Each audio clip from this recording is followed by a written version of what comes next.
Assalamualaikum warahmatullahi wabarakatuh. Dalam video ini kami akan memaparkan mengenai tugas 3 untuk mata kuliah EAI, yaitu mengenai RESTful API. Di sini ada saya sendiri, Mega Fitriani, dengan NIM 12021910082 dan juga Nurul Hidayati dengan NIM 12021940015 dan kami dari kelas SI 4306. Oke, untuk yang pertama, di sini kami akan memaparkan terlebih dahulu apa itu yang dinamakan dengan ISB. Jadi, ISB di sini merupakan singkatan dari Enterprise Service Bus, yang dimana ini merupakan sebuah middleware tools yang digunakan untuk mendistribusikan pekerjaan antar komponen yang terhubung atau API. Oke, selanjutnya di sini tadi sudah disinggung sedikit mengenai API, dan di sini kami akan menjelaskan mengenai apa itu API, lalu apa itu REST API dan juga RESTful API. Oke, untuk yang pertama, API di sini merupakan sebuah software yang mengintegrasikan antara aplikasi yang kita buat dengan aplikasi yang lain. Nah, tujuan pembuatannya itu untuk apa? Yaitu untuk saling berbagi data antar aplikasi yang sudah diintegrasikan tersebut. Sedangkan REST API merupakan salah satu dari desain arsitektur yang terdapat di dalam API itu sendiri. Dan cara kerja dari RESTful API ini yaitu REST client akan melakukan akses pada data atau resource pada REST server, di mana masing-masing resource itu akan dibedakan oleh sebuah global ID atau yang biasa dinamakan dengan URAs atau Universal Resource Identifiers. Nah, jadi nantinya data yang diberikan oleh REST server itu bisa berupa format teks, JSON ataupun XML. Tapi untuk saat ini yang populer digunakan oleh banyak kalangan yaitu adalah dalam format JSON. Oke, adapun metode HTTP yang secara umum gitu ya dipakai dalam REST API itu ada beberapa. Yang pertama itu ada GET, di mana fungsinya itu untuk membaca data dari REST server, lalu ada POST, di mana POST ini berfungsi untuk membuat sebuah data atau resource dari REST server, jadi membuat data yang baru. Lalu ada PUT, di mana PUT ini berfungsi untuk memperbaharui data atau resource di REST server, dan juga ada delete, di mana delete ini berfungsi untuk menghapus data atau resource dari REST server, dan yang terakhir itu ada option, di mana fungsinya ini untuk mendapatkan operasi yang disupport pada resource dari REST server. Oke, baik, selanjutnya di sini saya akan menjelaskan Postman, di mana Postman ini merupakan sebuah tools yang akan kita gunakan dalam tugas ini. Jadi Postman itu adalah aplikasi komputer atau software yang digunakan untuk pengujian API. Nah, kenapa sih banyak kalangan yang menggunakan Postman? Karena di sini ada dibilang kelebihannya gitu ya, dimana dengan menggunakan Postman tidak ada pekerjaan tambahan atau pengaturan kerangka kerja yang diperlukan saat mengirim dan menerima permintaan pada Postman. Lalu yang kedua juga banyak digunakan oleh penguji dan pengembang untuk pengujian aplikasi yang lebih baik, dan juga mudah diintegrasikan dengan Continuous Integration atau CI dan juga Continuous Development Pipeline. Oke, selanjutnya di sini kami akan memaparkan mengenai WSO2, WSO2 Enterprise Integrator atau WSO2 EI gitu ya, yang akan kami gunakan juga untuk implementasi dari tugas ini, di mana WSO2 ini merupakan solusi integrasi komprehensif yang memungkinkan komunikasi di antara berbagai aplikasi yang berbeda.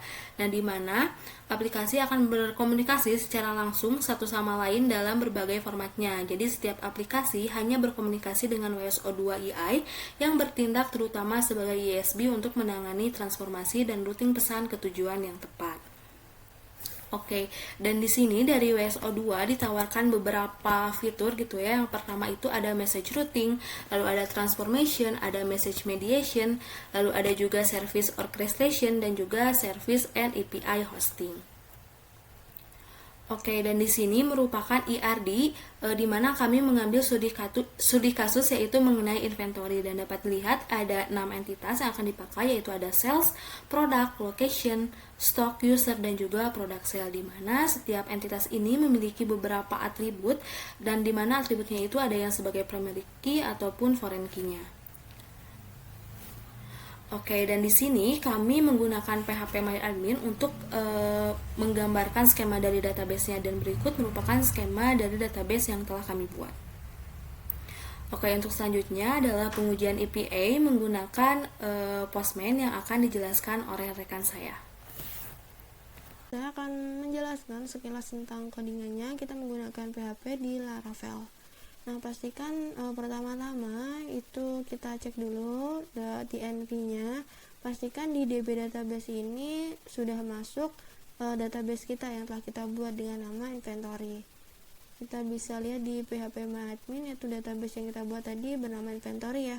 Jadi pastikan di Laravel-nya di sini juga sama, yaitu database-nya inventory. Oke, kemudian kita bisa misal nge-create sebuah tabel dengan migration. Seperti ini ada beberapa tabel yang telah dibuat. Ada product, location, stock, cell. Nah, seperti ini. Di sini kita menggunakan PHP Artisan Make Migration ya. Kita create tabelnya, misal di sini tabel products, dimana kita bisa membuat codingannya ID, name, location, unit ID, dan user ID. Berarti nanti yang akan ditampilkan adalah ID, name, location, unit, dan user ini di tabelnya nanti. Begitupun dengan tabel-tabel yang lainnya sama. Kita ingin memasukkan data apa aja, jadi di sini kita masukkan data yang ingin kita butuhkan nanti. Kita membutuhkan ID, product, stock, buy price, sell price gitu. Oke, setelah kita nge-create sebuah tabel dengan migration, kita ke models. Di sini kita akan make models. Di sini misal produk. Nah, di sini kita ke protection tabel. Tabel kita apa? Namanya, misal tabel kita namanya produk gitu. Terus kita protection variable, di mana nanti kita akan masukkan data-data berdasar variable ini. Datanya misal di sini untuk produk kita nanti disuruh input ini name, location ID, unit ID, dan user ID. Oke, terus selanjutnya kita make controller. Di sini kita membuat sebuah controller. Nah, di controller ini misal di tabel produk ya. Berarti nanti kita akan ngepost, nanti di postman-nya kita akan ngepost atau kita akan disuruh menginputkan itu name, location ID, unit ID, dan user ID. Ini untuk kita ngepost nantinya, ngeposting atau menginputkan data.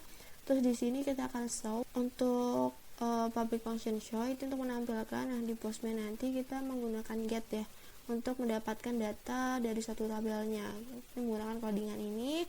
Nah, apa bedanya dengan yang di bawahnya? Yang di bawahnya itu show by ID. Berarti di sini kita masih sama menggunakan get. Kita akan nge-show tabel berdasarkan ID-nya.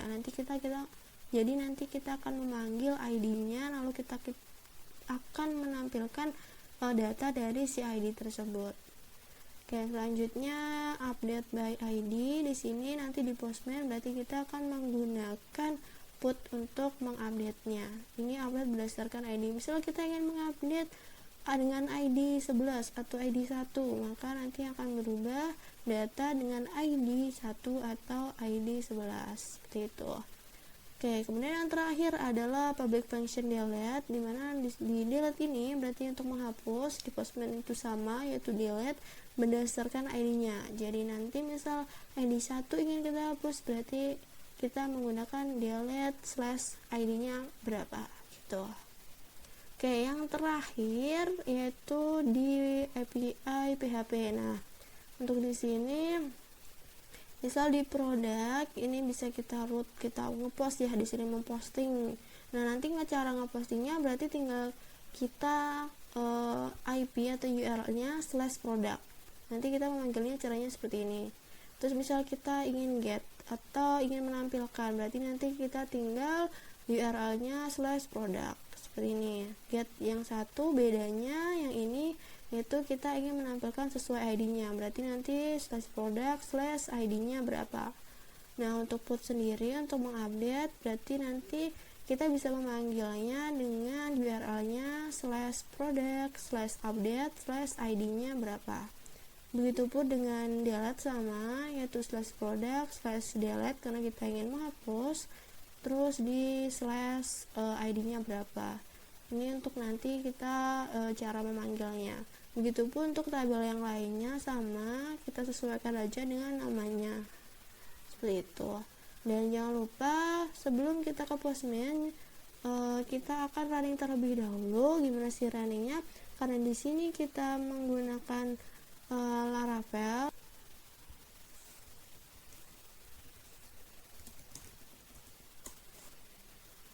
Nah, nanti kita tinggal copy aja HTTP-nya ini, terus kita slash dengan kita mau dapetin data, kita ingin menampilkan data atau ingin update maupun delete data apa gitu. Nanti tinggal URL ini slash sesuai tabel yang ingin kita lihat gitu.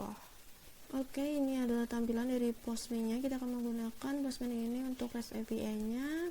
Tapi sebelum kita menjalankan Postman-nya, pastiin dulu untuk loadingannya di PHP Laravel untuk di running terlebih dahulu. Untuk Laravel sendiri berarti di PHP Artisan Serve untuk merunningnya, dan jangan lupa untuk IP-nya HTTP ini kita kopikan. Kemudian langsung saja kita masuk ke Postman-nya, kita plus, kemudian bisa kita kopikan di sini untuk URL-nya atau IP-nya. Selanjutnya gini, kita pilih untuk post karena kita akan memposting atau menginputkan data ke tabel. Misal di sini kita ketikkan /API/product, kita akan menginputkan data di tabel products. Oke, untuk header-nya ini kita isi content type ini, dan untuk value-nya kita pakai application JSON seperti ini. Oke, kita bisa beralih ke body. Nah, kita pilih aja form data. Nah, untuk key dan value-nya seperti apa, kita bisa cek di php-admin di data yang telah kita buat. Nah, di sini untuk key-nya sendiri berarti kita akan memasukkan name, location ID, dan unit ID juga user ID. Kita ketikkan terlebih dahulu di sini name, location ID, lalu ada unit ID, dan yang terakhir user ID seperti ini. Oke, langsung saja kita masukkan untuk value-nya. Nah, name-nya misal kita akan mengisikan komputer. Untuk location-nya misal 455 atau 458. Nah, untuk unitnya kita bisa kan isi unit 3FR misal seperti ini. Dan untuk user ID-nya 12021 19016 misal seperti ini. Oke, name-nya komputer, location ID-nya 458 dengan unit ID unit strip 3FR FR, dan untuk user ID-nya nomornya sekian. Bisa langsung kita send. Nah, ini untuk tampilannya berarti kita tampilan dari JSON-nya yang mana name-nya komputer, location ID-nya 458 dengan unit ID unit 3FR, user ID-nya 120219016, dan diupdate jam sekian, tanggal sekian dengan created-nya tanggal sekian dan jam sekian dengan ID-nya 11. Oke, berarti sudah sukses untuk di post. Kita bisa cek di php-admin. Kita lihat di database-nya apakah sudah masuk atau belum.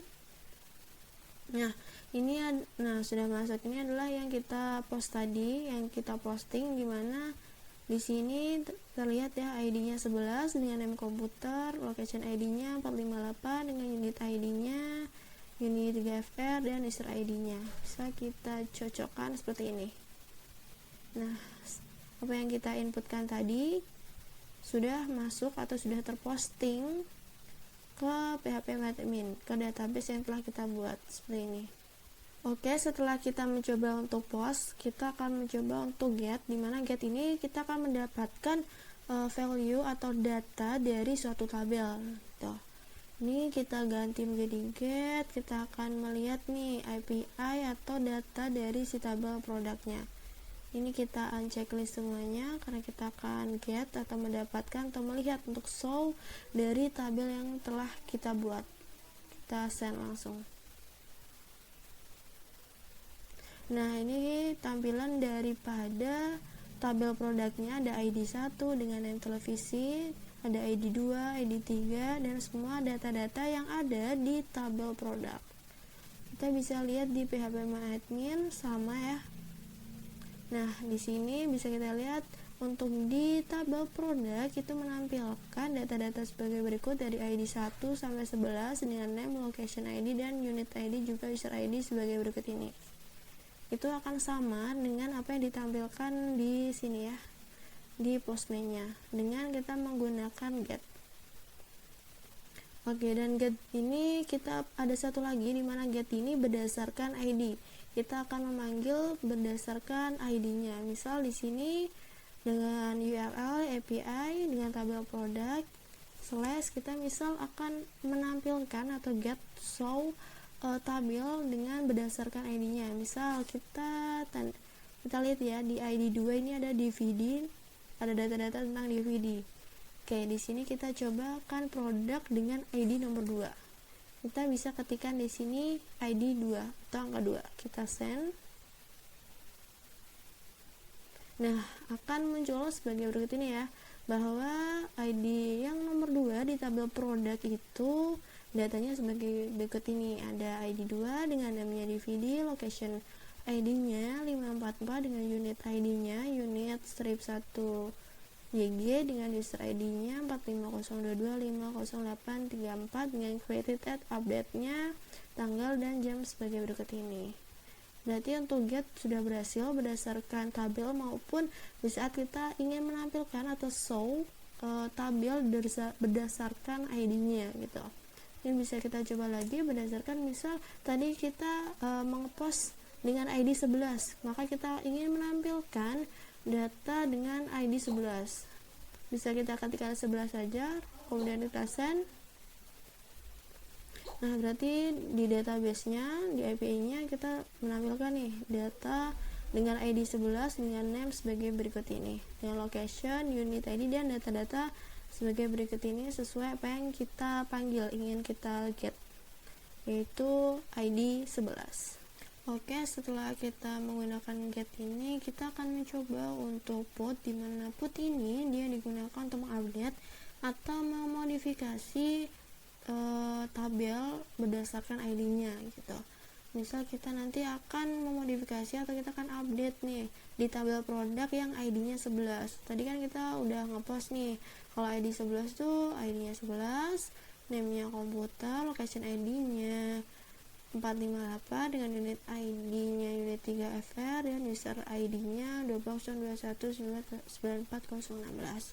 Sini kita pindah ke parameter, jangan lupa ini kita ganti terlebih dahulu products, berarti di tabel produk kita akan mengupdate nih slash update dengan ID-nya berapa, ID 11 yang ingin kita update. Kayaknya kita masukkan ya name-nya kita ganti laptop misal. Oke, terus kayaknya di sini ada location ID, misal yang tadinya ini 458 kan, misal kita ganti 444. Kemudian ada unit ID yang awalnya unit strip 3FR, kita ganti unit strip 3DF misal. Dan terus yang terakhir ada user ID. Kita misalkan 12.021.9000. Nah, ini. Oke, dari data ID 11 yang awalnya komputer dan lain-lain ini kita ganti nih. ID 11-nya isinya menjadi laptop dengan location ID 444, unit ID-nya ini dan user ID-nya seperti ini. Kita send. Nah, udah berhasil ya. Tadi yang ID-nya awalnya ID 11 itu isinya data komputer, ini udah terupdate nih. Jadi datanya name-nya ganti laptop kan, terus location ID-nya ganti 44 dengan unit ID-nya unit strip 3DF dan user ID 12.021.9000. Oke, mungkin bisa seperti ini ya untuk mengupdate-nya. Kita gunakan put, kemudian URL-nya /API /tabel apa yang ingin kita update, terus kita /update karena ingin kita mengupdate, terus ID mana yang ingin atau data dengan ID apa yang ingin kita modifikasi, ingin kita update gitu. Kita juga bisa lihat di phpMyAdmin. Nah, bisa dilihat ya tadi 11 itu komputer. Nah, bisa kita refresh saja. Nah, yang tadi komputer sekarang udah berubah ID 11 itu yaitu laptop dengan location ID 444 dan unitnya sebagai berikut ini dan user ID-nya seperti ini. Oke, sudah terupdate. Selanjutnya kita akan yang terakhir nih, kita akan mendelete atau maka kita akan menghapus datanya gitu. Oke, ini bisa kita unchecklist. Tadi data ID 11 kan ya, itu laptop dan dengan data-datanya gitu. Di sini kita ganti ya, yang awalnya tadi update kita ganti jadi delete. Nah, kita ingin mendelete atau menghapus data dengan ID 11. Kita hapus, jangan lupa ininya delete ya. Kita send. Oke, berarti seperti ini udah berhasil. Kita coba cek ya di PHP adminnya. Tadi di sini masih ada kan ya, dengan ID 11 itu namanya laptop, location ID-nya seperti ini masih ada. Kita refresh. Nah, bisa dilihat, nah udah nggak ada kan ya ID 11-nya, dengan name laptop juga udah nggak ada data-datanya, berarti udah berhasil dihapus. Nah, ini tadi untuk penggunaan Postman ya dengan REST API, dimana kita tadi ngepost atau memposting data ke sebuah tabel, yaitu dengan post. Untuk melihat, kita gunakan get untuk show dari tabelnya, data-datanya seperti apa.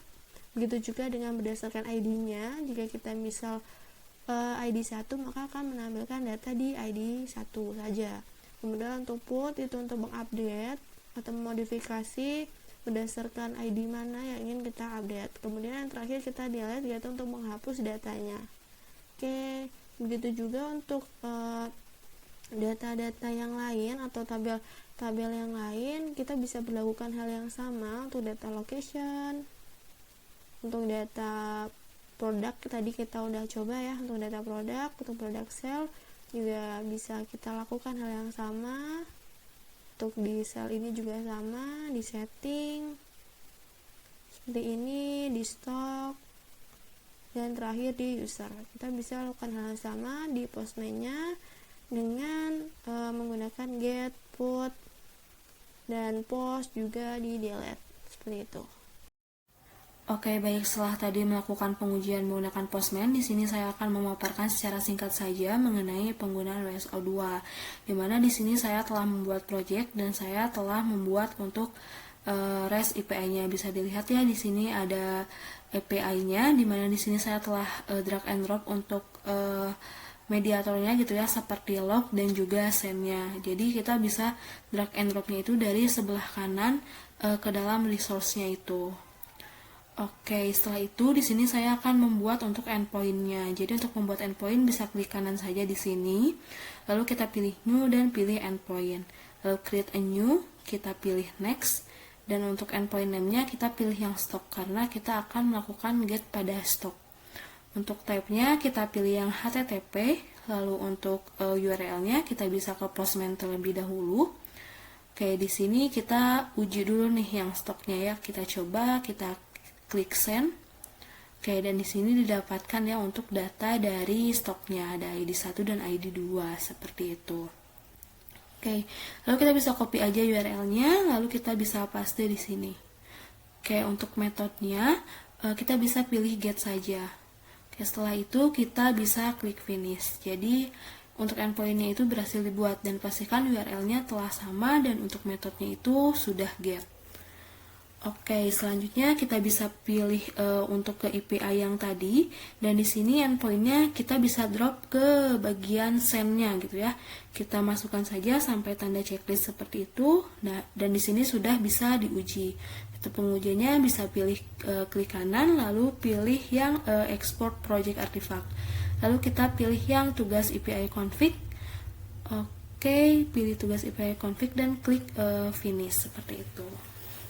Oke, di sini akan membutuhkan waktu cukup lama, jadi tunggu saja sampai URL untuk pengujiannya itu muncul, dan nanti untuk pengujiannya kita akan lakukan pengujian di browser seperti itu ya. Oke, dan di sini sudah menandakan bahwa WSO2-nya telah running atau telah berjalan, jadi kita tunggu saja. Oke, dari sini telah muncul ya deploy APIs di mana metodenya adalah get dan URL-nya telah kita dapatkan gitu. Kita bisa copy aja. Oke, setelah copy kita bisa buka browser. Kita langsung paste aja di sini. Kita klik enter. Oke, dan di sini sudah tertampil ya untuk data dari stoknya gitu ya. Dan kita coba lihat untuk di PHP My Admin sudah sama gitu ya untuk bagian stoknya, dan juga kita bisa lihat di Postman. Dan di Postman juga kita bisa lihat untuk datanya itu telah sama, berarti untuk pengujian dari get-nya itu sudah berhasil gitu ya menggunakan WSO2 ini. Oke, baik, selanjutnya di sini kita akan melakukan metode delete gitu ya menggunakan WSO2 tadi. Oke, dimana di sini saya akan mendelete stok yang ada gitu ya pada database untuk stok. Di sini saya telah membuat endpointnya, dimana dengan metode delete gitu ya, kita pilih drag and drop aja untuk metodenya. Oke, di sini kita akan pastikan nih untuk metodenya itu sudah delete. Oke, di sini saya akan mendelete dengan stok ID-nya 1 dan metodenya itu delete. Seperti itu. Oke, untuk selanjutnya saya akan pilih send dulu nih di Postman-nya. Oke, dan di sini tertampil ya bahwa ID 1 itu masih ada di dalam database-nya karena kita belum running untuk yang tadi delete di WSO2-nya. Oke, kita kembali dulu ke stok.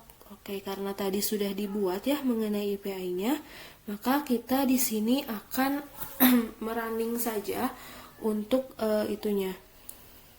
API-nya. Oke, kita running, kita pilih yang export project artifact, lalu kita pilih yang inventory stock config yang telah dibuat sebelumnya.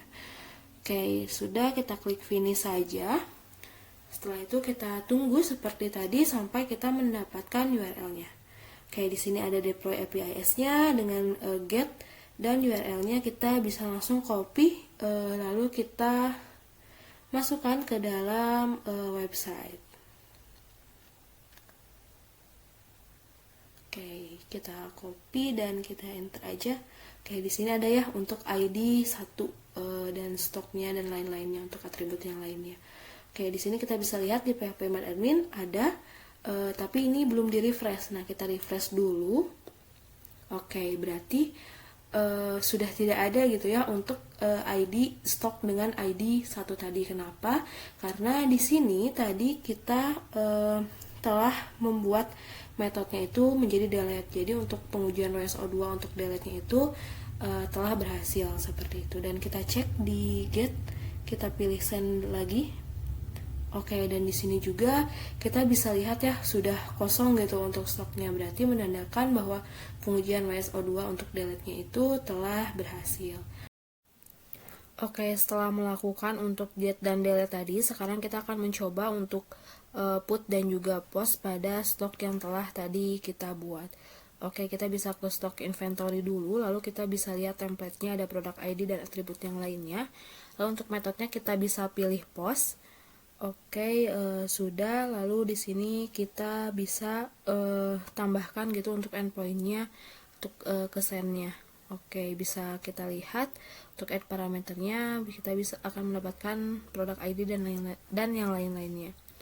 Oke, selanjutnya kita akan mencoba untuk di bagian put. Caranya itu masih sama kayak tadi, kita ganti aja metodenya itu menjadi put.